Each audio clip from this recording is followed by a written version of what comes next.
Crack switch! Greetings, fellow Armchair Imagineers. Tiki here. And Goofy Yuck Yuck. And welcome to the So You Want to Be an Imagineer recap show, Inside Baseball. I keep forgetting that it's Inside Baseball. We're not doing a good job at branding. It's still more poo talk to me. It's the results show. That's right. It's the results show.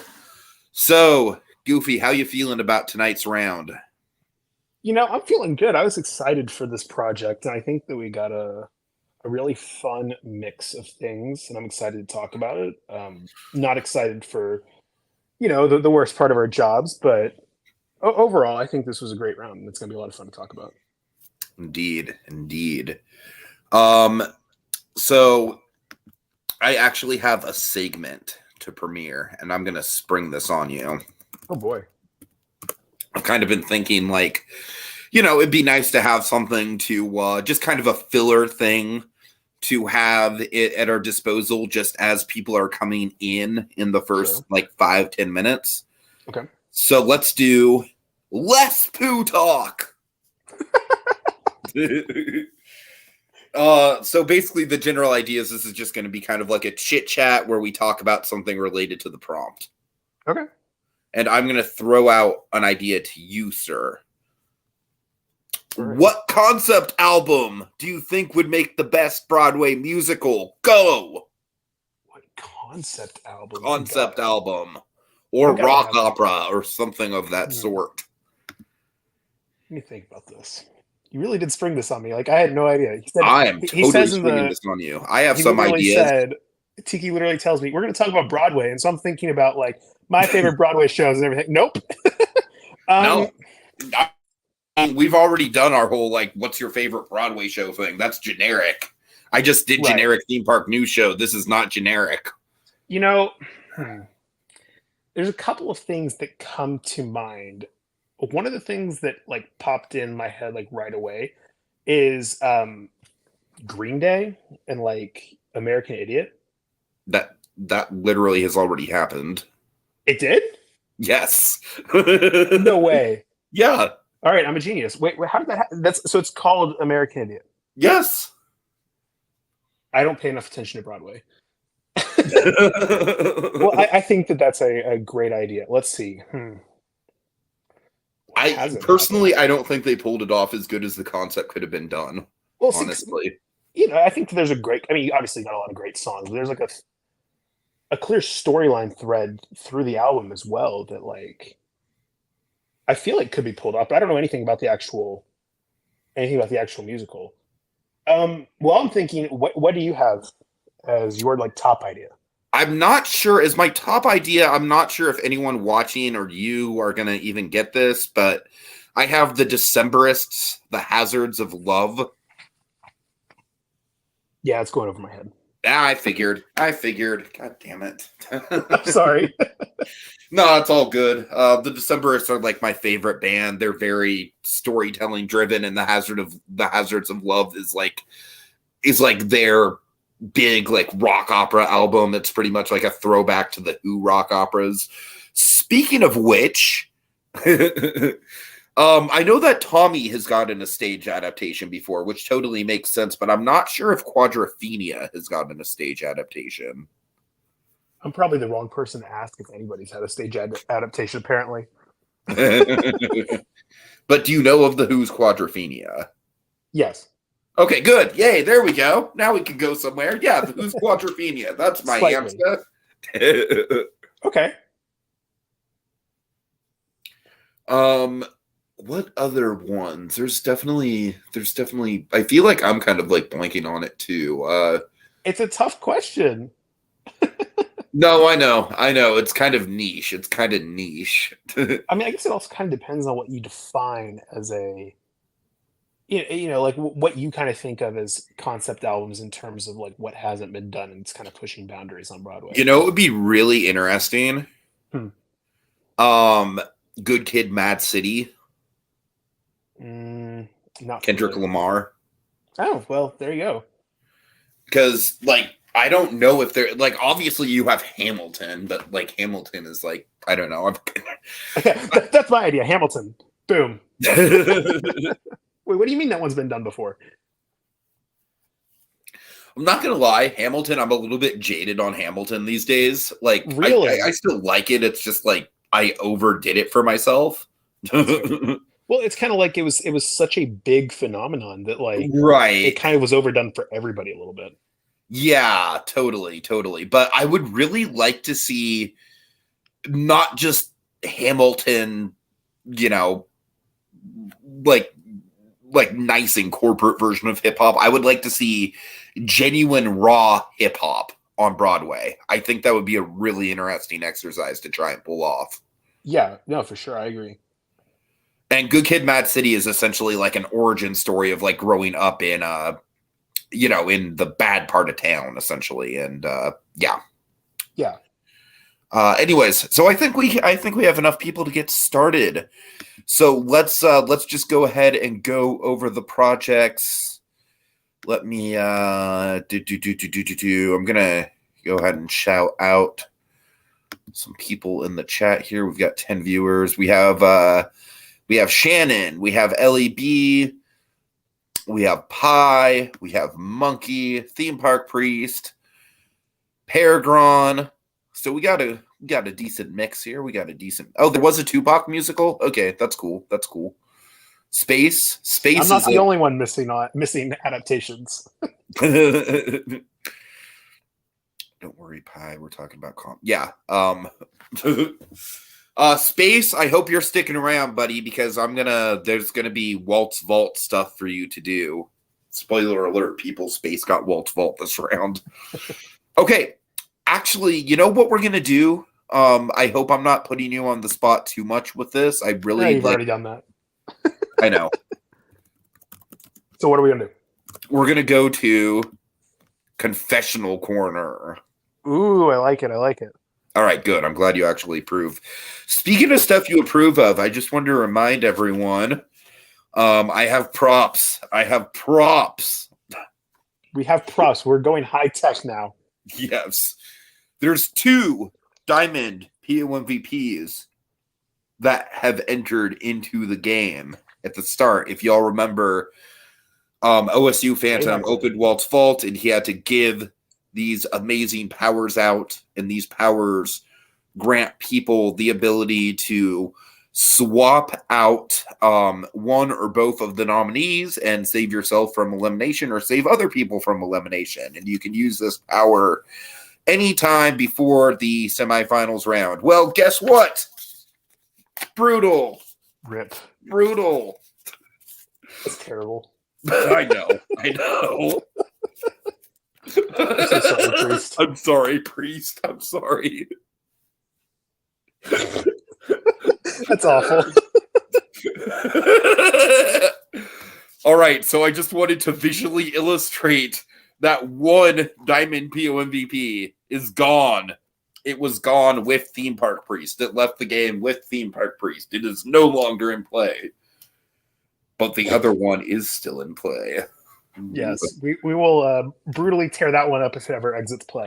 Oh, absolutely. You all will know.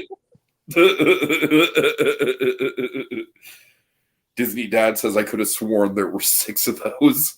Oh yeah, there still are. It's like in Survivor. There's a bunch of fake POMVPs that people made and passed around. Totally. Well, actually, I like the idea. One of the things I am trying to kind of implement, and we may or may not see that with the Walt's Vault, is different styles of POMVP that have different powers.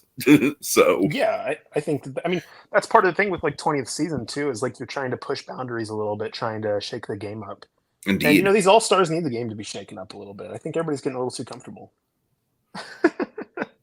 LEB says I don't even know if anyone has one anymore. Who knows?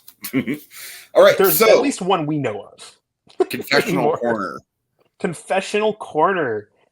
All right, so I've been combing through all the confessionals over the past couple weeks to try and pull out a couple of things that are interesting. We've got a couple of different topics that we can talk about a little bit. So one of the things we didn't really do confessional questions this week, right? So I pulled some questions from last week that are still relevant. Um, so yeah, so the first thing that was something that was on a lot of people's minds was about legacy players, specifically Basket Buddy, being eliminated. And a couple of the quotes that wanted to pull out from there is that somebody said, and again, the majority of these are anonymous. I've got a couple later on that people specifically said for me to read as them, but this is anonymous. But honestly, I don't think most of the newer players really knew about Basket Buddy's legacy, so I don't know how relieved they are that he's out of the game. I can't say I'm relieved because it was a lot of fun working with him, but I also can't say I'm not relieved because what a great player.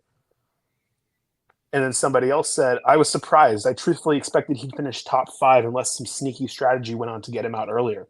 But real life happens, so I understand not being able to be around as much to focus on that. And yeah, I mean, I will say, there hasn't been any sneaky strategy as far as I've known so far. Yet. Ellie B says T, epic. Yeah, that's what this is. Honestly, that's what all this is for. It's just, we're kind of airing people's private thoughts. Oh, I didn't know if she was talking about that tea or this. Bro, whoa. Maybe a bit of both. Who knows? I like that. So then we asked a bunch of people what they thought the worst Disney Plus content was. And I'll call you guys out. Like, this isn't anything that affects the game. Peregrine said that he doesn't watch most Disney Plus content beyond Star Wars and MCU stuff and a few movies here and there. But from what he's seen, he thinks that most MCU show finales are some of the worst Disney Plus content. Yeah, that's fair. That's fair. Yeah. Pretty consistently. That was my whole argument on Disney debates a couple weeks ago. Mm-hmm. Priest said that he only watched a few series before him and his family dumped Disney Plus, but he thinks that Monsters at Work is the worst that he saw and he's familiar with. Ooh, that's a good answer, man. I have thoughts on Monsters at Work. I watched about 2 or 3 episodes and then I was like, I had to recap it for the podcast episode by episode. Oh, geez. Oh, that was painful. That was painful. All right, look, I love Dragon. He's an awesome co-host. He's invaluable to the channel. But I think Dragon has a little bit of a thing where if it's something Pixar related, he has a very hard time recognizing that it's a bad product. So yeah, those were hard to get through, man. Yeah, I never finished it. I was just like, this isn't really worth my time. Oh God, yeah. Fucking Monsters at Work. All right, I'm sorry, folks. We're just gonna take a half hour to just discuss Monsters at Work and why it just fundamentally does not work. So first of all, Tyler Tuskman is a terrible main character. All right, I'm done. Well, okay, so the next person, Pi, actually, another thing that you could go way down the rabbit hole with, but he hates Artemis Fowl. I think pretty much everybody that's seen the movie is familiar with the books. I'm not gonna lie, that was one that I was kind of expecting was gonna get picked for this project. That would have been kind of wild, honestly. I could see it, trying to make improvements on it. That would have been interesting. Come on, why didn't you guys do that? And then the last one was Monkey, who said, I haven't watched all of them. For all I know, it could be Home Sweet Home Alone or some nature documentary or Big Shot, and then parentheses, seen as its premise/star combination is, I'll take tone deaf ideas for 800, Alex, but I couldn't say more since I've never seen them. Big Shot? Big Shot, was that the one with, here, I'm looking it up right now because I never watched it. I hear Big Shot, I just think of the SNS drop tower on top of the stratosphere. That's where my brain instantly goes to with Big Shot. Oh, you know what? It's the one. It's a show with John Stamos, and he's a college basketball coach that got fired because he got really angry with his players, and then he started coaching a girls middle or high school team. Oh yeah, I know what you're talking about. Yeah, I've never seen it, so maybe I will say Home Sweet Home Alone. If you understand going into it that it has the exact same premises, almost the exact same premise as every other Home Alone movie, I think it's funny. I like it. It's better than like Home Alone, like 3, 4, or 5. So, Oh man, I actually have some childhood nostalgia for Home Alone 3. I'm not gonna lie. okay, I'm sure if I watched it now, it would not hold up, but it's just I one of will those say things. a lot of the pranks and stuff in 3 are like hilarious, Mhm, but like mhm. overall, it's like this I is worse really than the like the original. parakeet in 3. Yeah, that's fair. That's fair. That's funny. Your brother's bug. Your brother's bug. So you And want then to do you beat want up me to talk monsters at about? work? Oh, female. Oh God, monkey. Oh, I did not Oh, hear that that's about Stamos, yikes. but I could. Yeah, I could see that. That kind of checks out. Ooh, that's rough. Oof. Well, I Yeah, don't want to dwell we're on not gonna that, settle but on yeah, that. Yeah. monkey. I see what you're saying. All right. Do you want me to talk about swap thoughts now or after we talk about the projects? Yeah, swap thoughts now. That's fine. Okay, sure. So there was one person who had a thought pre-swap. They said that they think the dynamic right now, and this was before the swap, was super strong in both teams. So there'll definitely be a shakeup, but I know all the players playing now, and I think any combination will work really well. If anything, I think it'll spice up the game and let newer players take on bigger roles alongside some of the more veteran players. And then I I believe I messaged everybody in their diary rings or about what their thoughts Hold were. that thought. Hold that thought, because Okay. I think we should get to the actual projects. Okay. And I'm actually kind of thinking, I don't know. You can overrule this if you want. Again, we probably should have gone over this a little bit more pre-show. That's the price I There pay is for when very we little start planning that exactly goes on on time. pre-show. Um, so I'm kind of thinking maybe like as we talk through the projects, like I don't know though, because some people might still want to remain anonymous, like even anonymous to what team they were on. So that's your call, I think. Um, yeah, I mean, I'll be honest. I didn't put names on just to so I didn't make a mistake. I only put names on the two people that Okay. like gave me their name, like said that I could read their stuff. Right. Okay. Um, do you want to just do the confessionals now then, I guess? Yeah, we can. Okay, let's do it. So I will say I'm not going to read every single one because a lot of them Oh my express god. the same. Fucking Go ahead. Rob calling us out in the main show or in the main thread. Oh no. I'm sorry, he's just saying two examples of Go ahead. Go ahead. I'm sorry. Oh geez, I see. Yeah. That's pretty funny.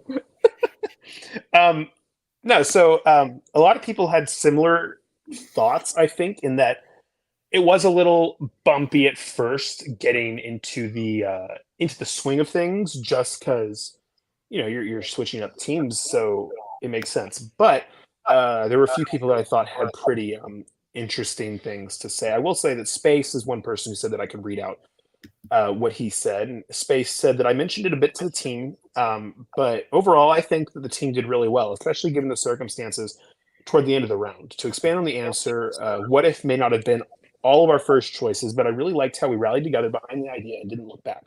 I also liked my role. As much as I enjoy being more of a guide in projects 1 to 3, that's not the role needed for this team. And I felt like we plussed each other's skills. For example, building the Google slide presentation while Paragon wrote the script, or adding the original music while Disney Dad slash OSU facilitated Act 2 in crunch time. Definitely looking forward to see what we can do in the future. Let's see what else. We got this is a anonymous one. I really like the potential of the team. When we were all on the same page, we can really crush it. But it also feels clear to me that if we get hyper focused on one thing, it sort of becomes an I got this and I'll carry the team, which is great when you have the knowledge plus expertise. But when you're in a team game and could face elimination, it would really suck if you go down and out of the game as the team was just like, don't worry, I got this. Maybe just Mhm. some better team organization slash constant checks will help that. It'll be interesting to see what happens in the next round with a thing that's going to happen, since for a lot of people they get totally lost when it comes to that. I just realized that if I read that part, then Yeah. I know what you're saying. you know who I'm talking about. Yeah. Anyways, I should prepare better ahead of time. Anyways, let's see what else we got. We got somebody who's a little bit more hesitant. New team was somewhat higher end of the mixed range, generally all right, but also not entirely smooth. I'm not sure how much I clicked with my project manager, not in a malicious way at all, just feeling like chemistries weren't matching in the most effective way.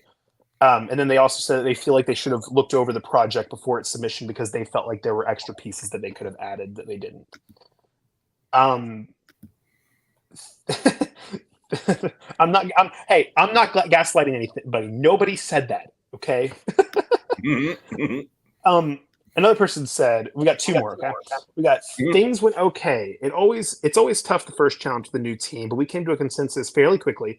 And with everyone a veteran of competitions in some fashion, we got going. Project wise, I think we haven't had an idea that could be really interesting if it was done right. There's a lot of good in what we did. And I think that as a team, we should be pretty happy with what we put out in 6 days. Definitely some areas that could have been focused and fleshed together better, though. Some of that is probably stuff that should have come up in brainstorming, but musicals are tough. Given a couple more days, maybe we figure out some of that early instead of trying to jump into the work. Either way, ended up loving the premise of what we worked on and the result. It seems like things were mostly business this week, so not much on the social end, but I'd have to scan back to make sure. Not that we weren't enjoying working together, but not much banter, if I recall. Mm. And then this last one comes from Peregrine, and I think that it's a good one to end on.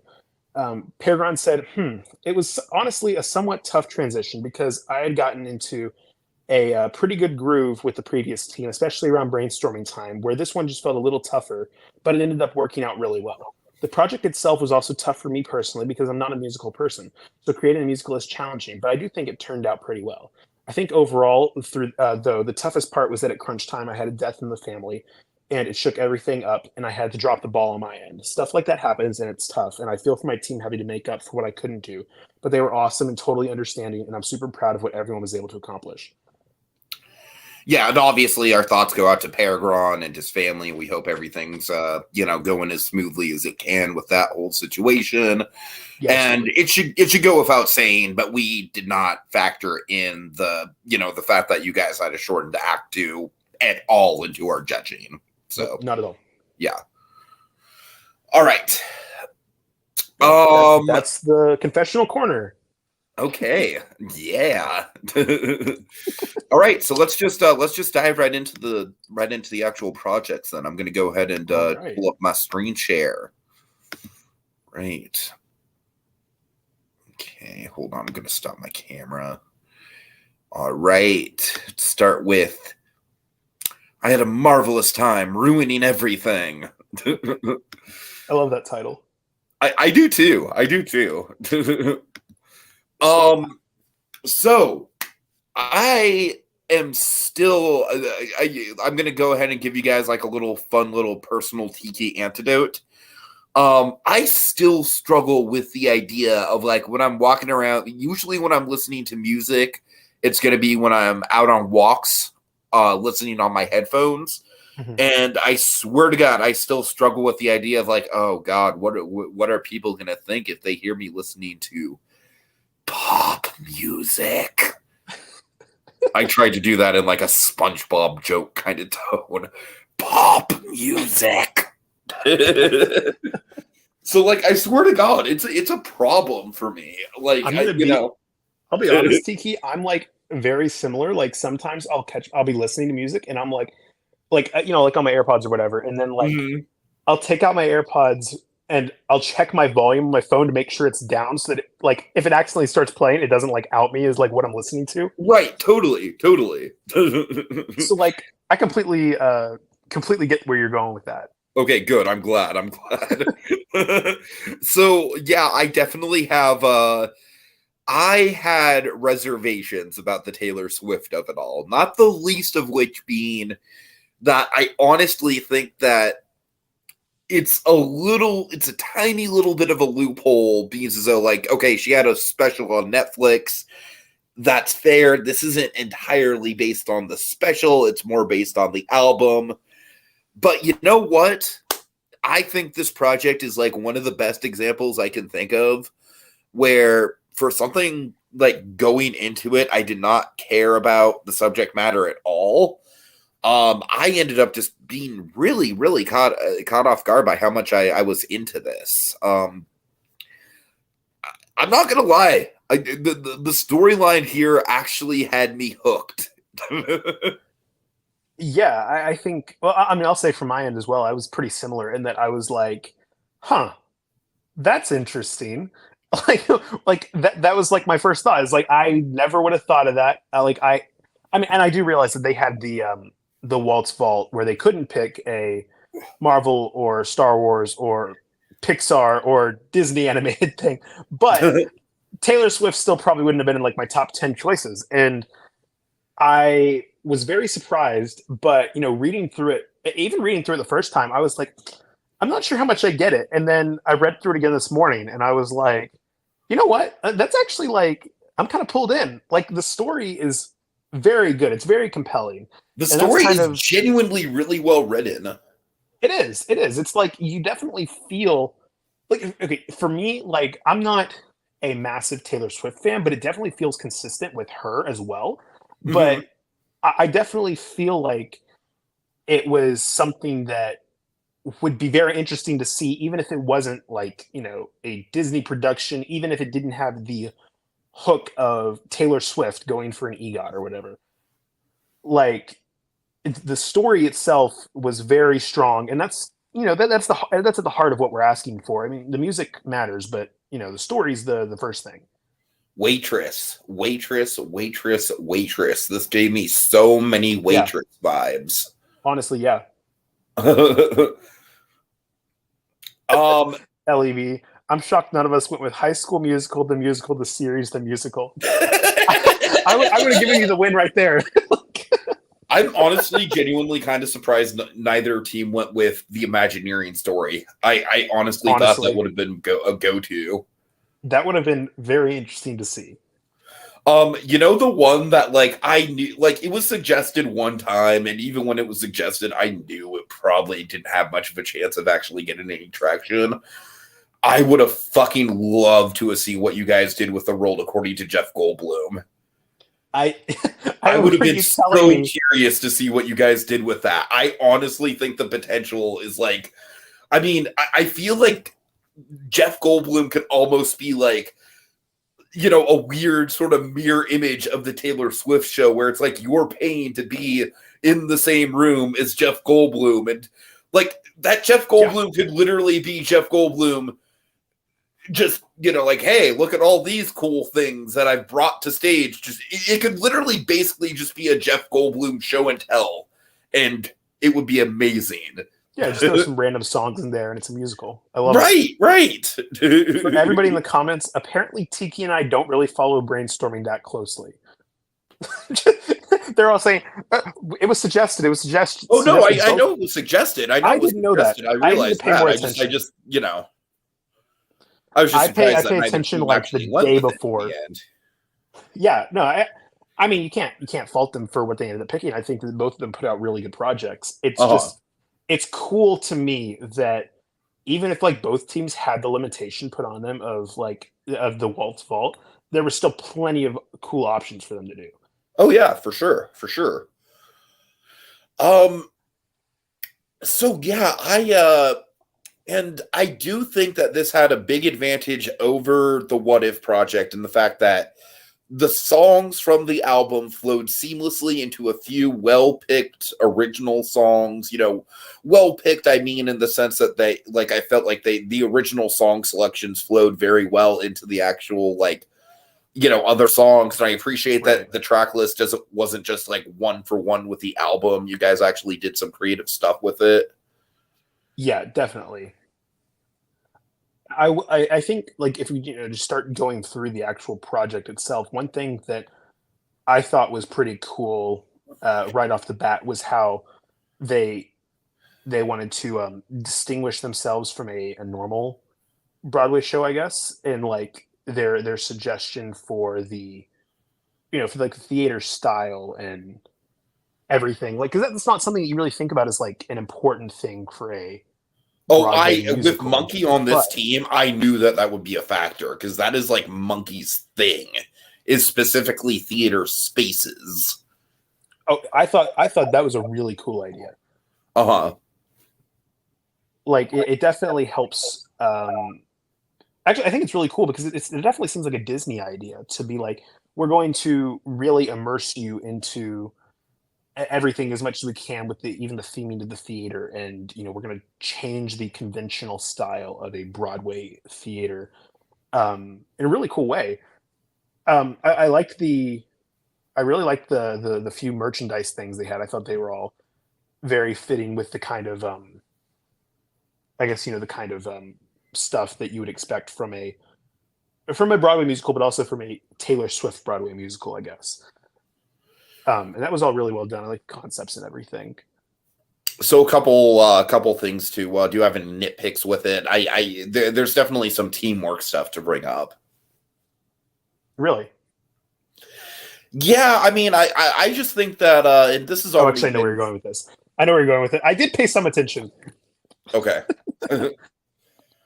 um, so I do think, and again, I'm not trying to like call anyone out or make anyone feel bad by any means, but I think there was a level of excitement in specifically like I think Tegan and Shannon. Like I really appreciated the level of enthusiasm they had for it. Mm-hmm. But at the same time, I do feel like there was just a little bit of tunnel vision, and I think this project was great. I would just really like to see the team this next round just keep in mind, not just the project leader. The project leader's not the only one responsible for this. That's the project leader's kind of goal. But Right. everyone on the team should be checking in with everyone else. Like, I'm not saying that you have to, but that is kind of part of the game, is sort of, at least in the team. Well, I guess it's still part of the game even once you merge, is, just making sure that everyone's kind of got something to do. So, Right. And I think that kind of goes back a little bit to that one confessional that was talking about, there are people that are talented enough that they can just say, I've got this. This is my passion project. I'm going to run with it. And then some people end up left in the dust almost. Totally. And I have definitely been that person myself. So it's just something to keep in mind for this team. Right. And also, I definitely think it's unfortunate, but there were a few last minute presentation issues that we do have to, just address. Right. I really wish that you guys would have put in a track list or a playlist even of some kind. Like, honestly, I'm like, it's so easy to share Spotify playlists on the board now. I'm kind of surprised you didn't just, because I realize you have original songs, but just put together the track list that you're going for, and just, I don't know, just something like that I think would have elevated it. Right. Yeah. And especially whenever we get to the other project, the contrast in what was brought from the musical point of view was definitely noticeable. All right. So on that transition, let's get into what if. What if? All right, I'm going to let you take the lead on this one. All right. So I think that what if was a very interesting idea. I wasn't, again, this is another one that wasn't really expecting. I didn't really think about what I would have done I was more thinking about, thoughts about using the waltz vault limitations. I think that what if is a cool idea just because it's definitely gives you way more freedom to work within the Marvel universe without really being bound to anything that's already canon. But I will say that like the biggest issue that I had with it, and there are a lot of great things in this project. The biggest issue that I have is that the way that the story is structured is very similar to the way that the story of the TV show is structured. And it becomes where it gets to a point where it feels very strangely episodic. It really does feel like you're just watching a TV show on stage, and I don't feel like it I guess I don't feel like it really took full advantage of the unique things that you can do in theater versus on TV. So that was something that I thought was one of the drawbacks, and something else that I'm sure we'll talk about a little bit more, is in general, it is a little. I mean, like I said, I'm just getting my main criticisms out of the way now. I don't want it to sound like I'm, just harping on this project. Like I said, there were a lot of great things in it, but it's super weird to imagine like superheroes and later on villains. You know, there's the whole Mephisto scene, like in the middle of a fight or whatever, and then they belt out Yeah. this power ballad. Like that's like just. I realize that in a lot of musicals, right, you have to suspend belief because there is like no reality where people communicate in song like that. But whenever you already have like the tension of a superhero fight or whatever, and then it's all of a sudden a musical. Like for example, I don't know if you've watched like the CW DC shows, but like there is a and I stopped watching them a long time ago, but I do remember that there was a musical episode where everything was played off as a kind of as like they were being controlled by somebody that made them musical or something like that. And that was the way that they got around the whole fact that this is super weird. There's these high tense moments and they're singing songs. And there wasn't really any real justification for that in What If. Which it's hard to do because there's not you can't really I can't think of anything off the top of my head as far as like I can think of one thing they could have done okay. off the top of my head, and this actually just popped into my head. What if they had the Watcher be the only one who actually sung? You know, I could see that. Like if you have like a really, really talented vocalist that can like carry Tay an entire Diggs, for show. Yeah, example? exactly. Like you know, you could have that sort of like a almost narration thing. I will say that there Like, were I'm thinking definitely points. Tay Diggs could basically be like the Phil Collins of this. Yeah. Like, But I what mean, if Phil Collins was actually a character in Tarzan?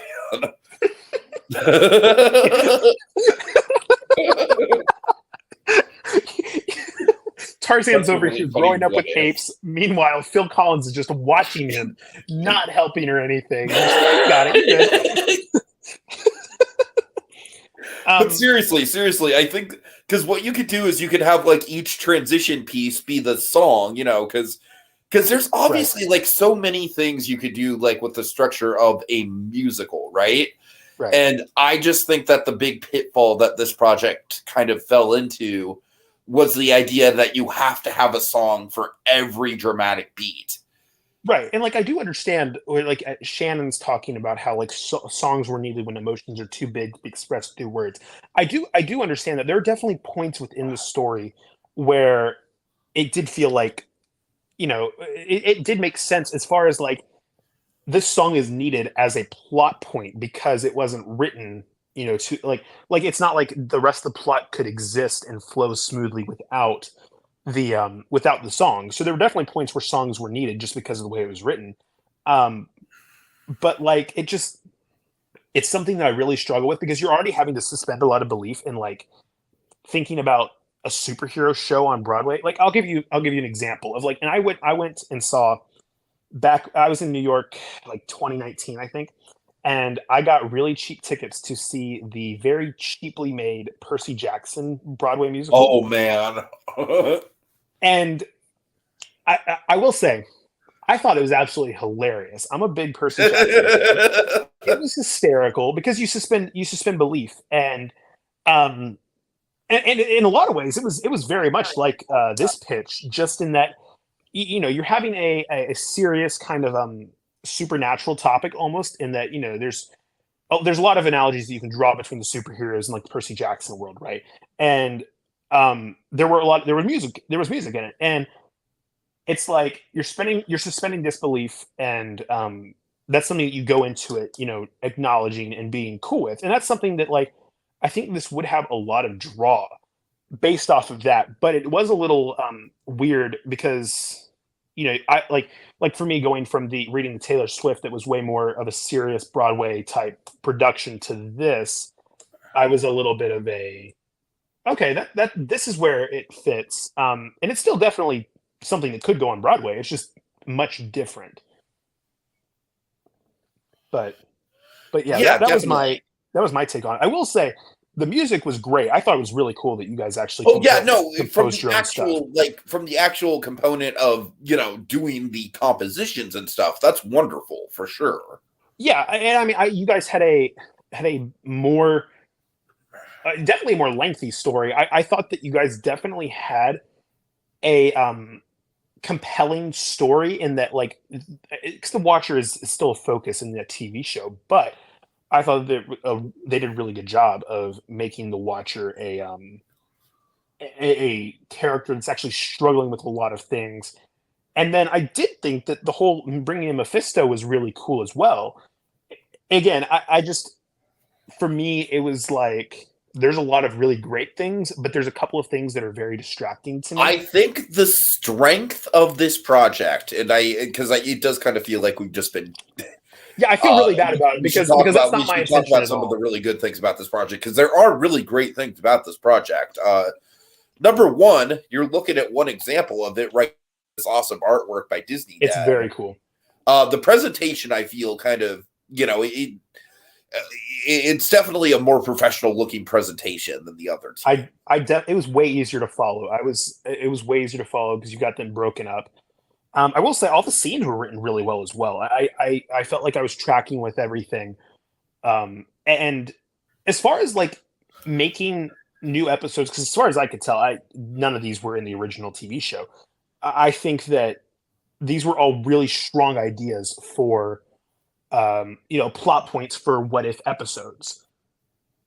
So that was something else. Yeah, That I was there's pretty two I impressed want to with. shout out. I already shouted them out in my written comments, but just to shout them out again, I really, really appreciated. My favorite one by far was the what if Tony Stark survived Endgame. I don't know, that was just genuinely like super compelling. Like That one was really, crazy. really. I love the whole idea of like Tony Stark saved the world. It's like the highest high, but ultimately it's our own inner demons that can destroy us. I really, really love that. And I Demon thought in a that. Bottle is one of the things that I really wish they would have done a little bit more with Tony Stark's character. Mhm. Yeah, see, I thought that it honestly like pushed what we had with What If to the next level in that Oh yeah, like totally. It's honestly what what I'm if hoping that we get a little bit. I'm hoping it's kind of more the flavor of What If season 2. yeah, because it's like the question that's being posed here is what if deaths happen for a reason? Like what if Tony Stark should have died because everything became worse because he lived? Like that's a crazy thought, and by the end of it you sold me on the fact that it was a good thing that he died in Endgame. Like, which is crazy, like that was a very compelling story. And again, I think that all these stories, if you want to go ahead and shout out your other one that you really like, but I think that they Yeah, I all really were like very the compelling. Daredevil one as well, just because I Yeah, love the dramatic irony of the death of his father is like in some ways the best thing that could have ever happened to him. right. Yeah, no, I agree. I think that where I keep coming back to, right, is that like as individual stories, they all work extremely well. There is a cohesive narrative behind them all through the Watcher, but it really does feel like I'm just watching like 3 or 4 more episodes of What If rather than a play or a musical Yeah, that like I guess is kind of like new. I realize that we were asking for synergy and stuff like that, but you know, I don't even have suggestions on like different ways that you could have taken it. It's just that for me I personally, honestly think less songs would have been like that would have been either less songs or go the Hamilton route and just have the whole thing be a musical. yeah, honestly, I like says both of those would have worked. I mean, you know what I mean. Not obviously the whole thing's a musical, but the whole thing Well, be sung. yeah, like that would have been like a really, except for like a few lines here and there, the entire story of Hamilton is presented in the playlist. Like if you do that with this, it becomes way more believable. Like for example, if you were watching Hamilton and everything was spoken except before like they're going into battle or Oh before he's about God, to give a big speech or yeah, something yeah, like no, that, that's a it's great weird. example. Yeah, So like I think that if everything is sung, and I realize that that's asking for a lot, but it's not even so much that like, oh yeah, you got to compose all the music for it. It's just like make it clear hmm so that it doesn't feel, because to me watching it, I feel like it would be very distracting that like we're in these super intense moments and everything is serious, and then all of a sudden everybody's breaking out into song. Like to me that's a little strange versus going into it with the acknowledgement that everything is communicated via song. sure, sure. Okay, so let's go ahead and get to the results. Yeah. we can do that. Do you want me to do it, or do you want to do it? I want you to do it. That's how it usually goes, isn't it? Yep. Oh boy. All right. Well, I mean, you're not the one who's on camera. that. All right. Fair enough. I mean, I will say that I don't think that we did a very good job bearing the lead in that we both ended up preferring the Taylor Swift musical more, and so that is the one that ends up winning. I will say that last night I was I don't think my feelings about the what if one changed. I think that last night I was way more hesitant on the Taylor Swift one than I was this morning. And to be honest, it's really funny to me because Tiki, I'm gonna just out you here. You were not happy with the with the Taylor Swift choice, and whenever I told you that I kind of didn't know how I felt about Taylor Swift, you're like, I'm gonna read it, and then you read it, and you're like, no, you're wrong. This is like really, really good, and like you kind of surprised me a little bit that it was like your mind completely changed, and so I reread it, and I was like, you know what, I'm kind of buying it. I kind of buy it, and I read it a couple times, and I'm like, I'm feeling it. I think that it was really well done. I think that both of them definitely had their strong points. I think that, obviously, What If did a better job of like, having a playlist, having original songs, that sort of thing. I do think that the story for the Swift one was better in my opinion. I preferred it. It came down to also, definitely the story, but also I really appreciate because the project itself is called, Synergy the Musical, and I feel like Marvel is, it's good synergy on a surface level for Disney and theme park fans, but I feel like Taylor Swift very much kind of catering to synergy with the Broadway crowd. Yeah, no, exactly. I mean, I agree. I think that there were definitely different ways they could have done it, and they ended up going down a pathway that wasn't really expected, and that ended up working out really well for them. All right, so congratulations to Pie on My Cake. You have a PO MVP for this upcoming round. Woohoo! So that earns you a spot in the final 10, Pie. That actually means that Pie is actually our first guaranteed juror because the jury's going to start at final 10. So congrats, Pie, on that. Look at that. Okay, so let's get to the elimination. So LEB is project leader, so obviously she is going to be on the choppy block here. Who were her two nominees? Her two nominees. Hang on, I'm going to pull it up just to make sure because I almost said the wrong name just there. I know that who it isn't. Her two nominees were they were Imagineer Brandon and OSU Phantom. Okay. OSU Phantom, I was actually like, I guess we're just running into a situation where like there's genuinely not going to be any good people to nominate because OSU Phantom, like the thought actually has gone through my mind of like, is he going to like break the record of the most PO MVP nominations? Where's the dramatic? You need it. Right. No, I was telling you whenever I saw the nominations, I was like, I'm a little surprised. And then I looked at their credits and stuff, and I'm like, man, there were not a good two people to nominate. And that's just what we want from an All-Star season. So, first of all, I do want to give a lot of credit to both Lizzie and Shannon for stepping up to the plate as project leaders. I actually thought that was a super cool arc because we spent the first 3 rounds with Tegan and Space as the leaders of their team. And then they went on to kind of lead the projects once we swapped out. So I really, really appreciated that. I appreciated the stepping up to the plate. On that end, obviously, I do think that OSU Phantom's going to be safe for now. Yeah. You're not going to be able to get rid of OSU Phantom that easily. So it comes down to Lizzie and Ellie. Oh, yeah, you're right. Ellie has been project leader 2 times. You're right, Space. Thank you. Thank you for correcting me on that. All right. So with that in mind, I actually do think that this elimination is going to be pretty cut and dry. Ellie, you don't have to worry. You're still in it. Imagineer Brandon's going to be going out in 12th place here. And I do want to very much highlight here, Imagineer Brandon has been very, very consistent with delivering really high quality, small portions of the project. So like, gift shops, restaurants, merchandise, that kind of thing. I feel like he's been playing a really good supporting game in that regard. But I just think that this is just like the instance of, there's just nowhere to hide.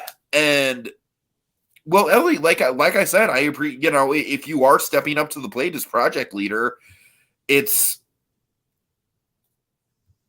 consistently not really interacting with the team. Yeah, that's what I was about to highlight. Yeah, absolutely. That's one of the things that we've talked about a little bit over these past few podcasts. Is that the one of the things that we were talking about whenever we brought this All-Star season to life is that there are a lot of big names, a lot of people who have a lot of experience, and something that's going to be important is making sure that you can work with all those people.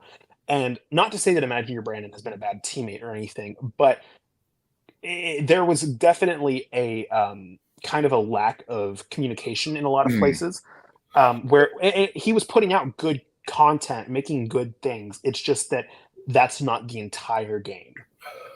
Yeah. I honestly think his exact same trajectory would have won an old school season. Yeah, like it's really funny to think about it like that because when you really break it down, Snoopy's winning game in season 10 was almost like a blueprint for this kind of game of taking on, small portions of the project but doing them really well. Yeah. I think the thing here that Brandon was lacking is that Snoopy was also really engaged with the team dynamics. Right. Well, I think that in previous seasons, whenever we had less people who were this good, that were this engaged, I think that we would have seen Imagineer Brandon go to at least a merge, even in recent years. Just because, like I said, it's not like he was ever not doing things, doing work. Totally. It's just that, and what he did do was solid. It's just that whenever you compare it, not so much to OSU Phantom, because OSU Phantom has had a really, really strong game to this point, but whenever you compare it to Lizzie, who has been doing things to, I would hope it's pumping. Yes, we do hope your heart is still pumping. But whenever you compare it to Lizzie, who not only has she been making good contributions to the project, but she's also been PM twice already. And she's super engaged with the game and super engaged with the team every round. Exactly. Yeah, I think that's something that's definitely important to us, I would say, is that seeing people take a leadership role. And I will say leadership does not always mean being the project manager. It's leading through the example of, I'm going to be constantly communicating with my teammates, constantly talking out ideas, making sure that everybody is where they need to be, even if I'm not the project manager. And I think that's something that we have been seeing with a lot of people, and we hope to continue seeing in the future. Totally. Okay, so with that in mind, Imagineer Brandon, you played a really solid game, but just with the all-star of it all, I think what it comes down to is that Brandon really needed like a moment to like kind of make a name for himself. Like, for example, I absolutely think that Shannon has been playing a decent game so far, but I absolutely think this project like ups Shannon's stock a lot with her being responsible for the Taylor Swift thing, delivering a winning project. Like, so it's really interesting to see those kind of dynamics shift. And I don't know. I think if Brandon would have had the chance to, like have a project that maybe he was a little bit more interested in, then maybe he could have, found a little bit more of a footing. But alas. Yeah. All right. I will say that there's not a lot of people who I feel like stock isn't rising right now, which makes our job very difficult, but it's also very exciting to see. Yep. Yeah, I think once we hit the merge, it's literally just going to be there's going to be no good reason to eliminate anyone. I'm not looking forward to judging the merge.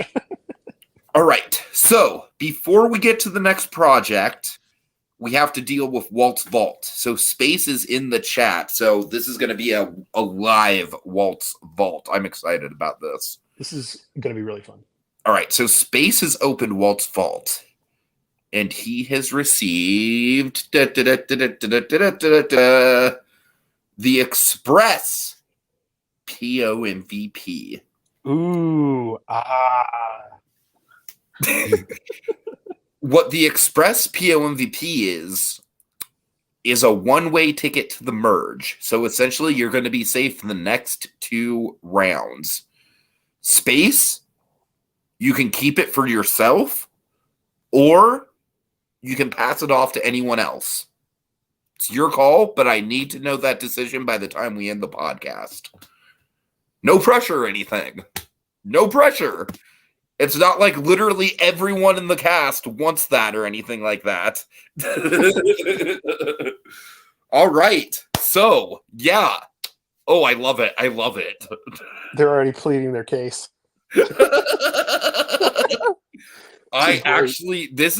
This is genuinely, I think, one of the best Walt's Vault twists that we've come up with, because it's like, I love it.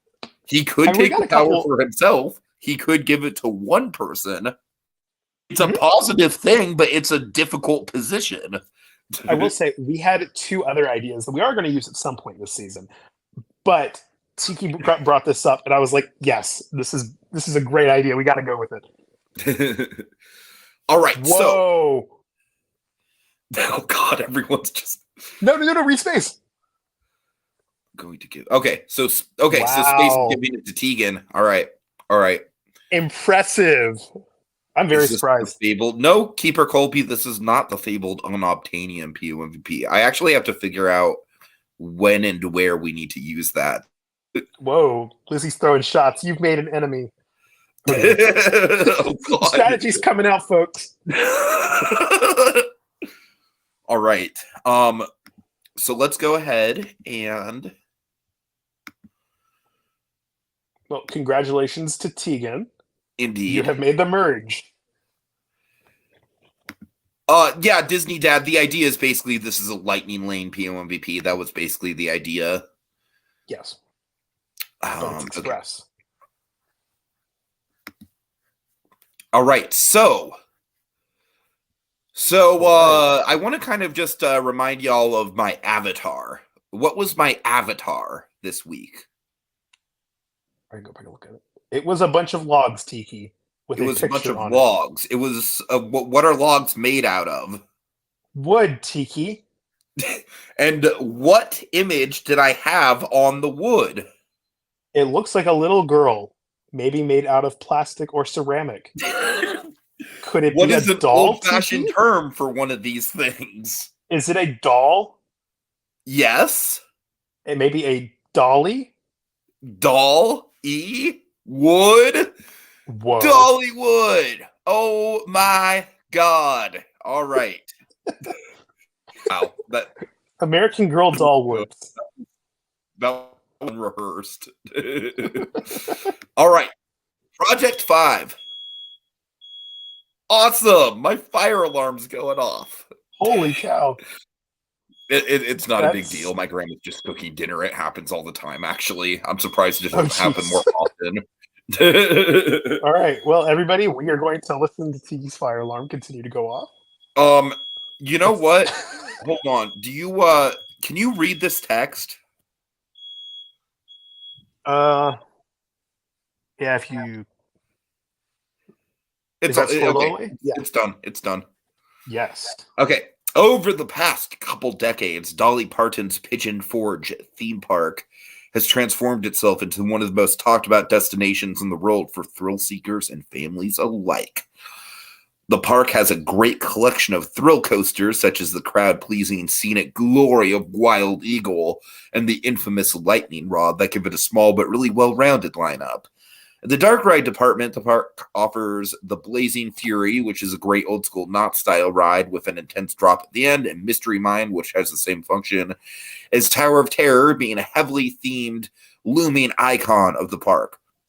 Both of these are technically coasters, leaving the park with no true signature attraction. That's where you come in.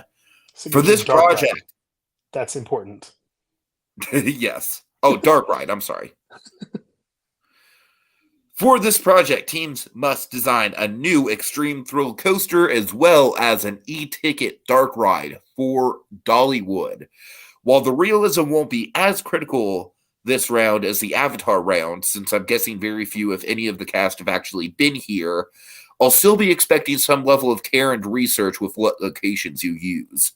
The two attractions do not have to be next to each other or have their themes tied in, but they should be used as a launch pad for the next phase of the park's expansion after the 2023 opening of the Big Bear Mountain Family Coaster in Wildwood Grove.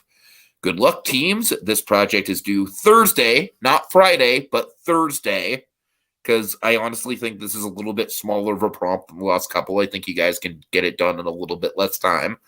Mm-hmm. Friday, or Thursday, Jesus. Thursday, February 2nd, at 11:59 p.m. It is up. Do you know what else is up? What's up, Tiki? The new Eisner brainstorming thread, because since they won, they get the 90-second head start. Whoa. Oh my God. All right. Okay, that's about it. Is there any other orders of business we need to get to? Not that I can think of. I think that we covered everything. All right.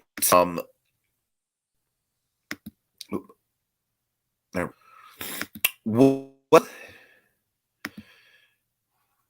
Any? Do you have any notes on the Dollywood project? I've never been to Dollywood. I am very interested to see how teams interpret the term e-ticket dark ride.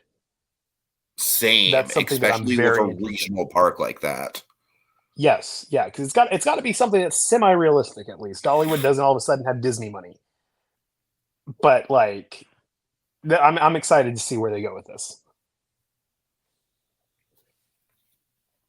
All right, so yeah, big thanks to Ace Astro, LEB, Keeper Colby, aka Peregron, Shannon, Theme Park Priest, Space Mountain, Blue Dragon 5, Miss Celanius, Pie on My Cake. I think that's about it. I think did I say Priest? Priest was in here. LEB. I think that's about it, right? Disney Dad. Disney Dad made a couple appearances.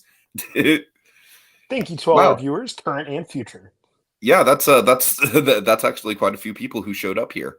Yeah, no. All right, you guys all rock. Big thanks to Imagineer Brandon. If he does watch this for playing, you had a really solid 4 rounds of play. It's just kind of the situation of it being an all-star season, a lot of competition, but alas, so yeah, this is the final 11. And then the final 10 is going to be the last round of team gameplay before y'all merge into one team.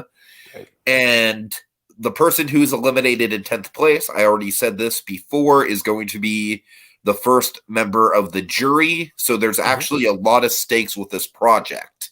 With the person eliminated, this project is going to be the last person who's not on the jury. So, all right. And don't forget, this little thing's still floating around. It's still out there. There's only one of them, and it's still out there. Ooh. LEB, what being a jury means in this game is that you get to vote for who you want to win once it gets down to the final 3. Yep. Tiki and I are responsible for all eliminations up until the final 3. And then at the final 3, you guys are responsible for voting on a winner. Yep. Yep. All right. Okay. See y'all later. Have a good one. Diamonds. Diamonds.